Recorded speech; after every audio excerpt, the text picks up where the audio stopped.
Match ପାଇଁ ବଢ଼ୁଛି fever. କିଏ ହେବ କ୍ରିକେଟିଂ, କାହାକୁ ମିଳିବ ବିଶ୍ୱକପ୍ ମୁକୁଟ। ରବିବାର ଭାରତ ଓ ଅଷ୍ଟ୍ରେଲିଆ ମଧ୍ୟରେ ହେବ ଫାଇନାଲ୍ ଫାଇଟ୍।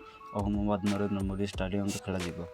ଏପଟେ ଫାଇନାଲ୍ ମ୍ୟାଚ୍ ଥିବାରୁ ଏବେ ହୋଟେଲ ଓ ବିମାନ ଟିକେଟର ମୂଲ୍ୟ ଆକାଶକୁ ଛୁଆଁ ହୋଇଯାଇଛି। ଅନ୍ୟ ଦିଗରେ ବେଙ୍ଗାଲୁରୁରୁ ଅହମ୍ମଦାବାଦ ଟିକେଟ 5,000ରୁ 7,000 ଟଙ୍କା ଆରମ୍ଭ ହୋଇଥାଏ।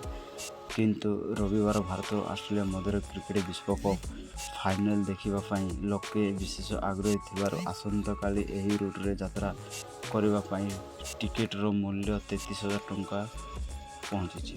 ହୋଟେଲର ଦର 7ରୁ 8 ଗୁଣ ବଢ଼ିଛି।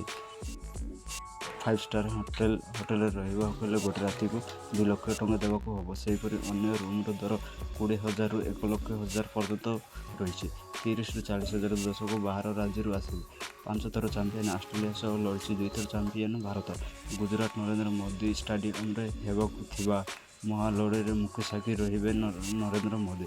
ମୋଦିଙ୍କ ସହ ଅଷ୍ଟ୍ରେଲିଆ ଉପପ୍ରଧାନମନ୍ତ୍ରୀ ରିଚାର୍ଡ ମାର୍ସ ଉପସ୍ଥିତ ରହିବେ। ସେହିପରି ବରିଷ୍ଠ ଶିଳ୍ପପତି ମୁକେଶ ଅମ୍ବାନୀ ଓ ଗୌତମ ଆଦାନୀ ମଧ୍ୟ ମ୍ୟାଚ୍ର ମଜା ନେବେ। ବଲିଉଡ୍ ଅଭିନେତା ଅକ୍ଷୟ କୁମାର, ଅଜୟ ଦେବଗନଙ୍କ ସମେତ ବରିଷ୍ଠ ଫିଲ୍ମ ପ୍ରଯୋଜକ ରାଜା ମଲ୍ଲିକ ଫାଇନାଲ୍ ଦେଖିବେ।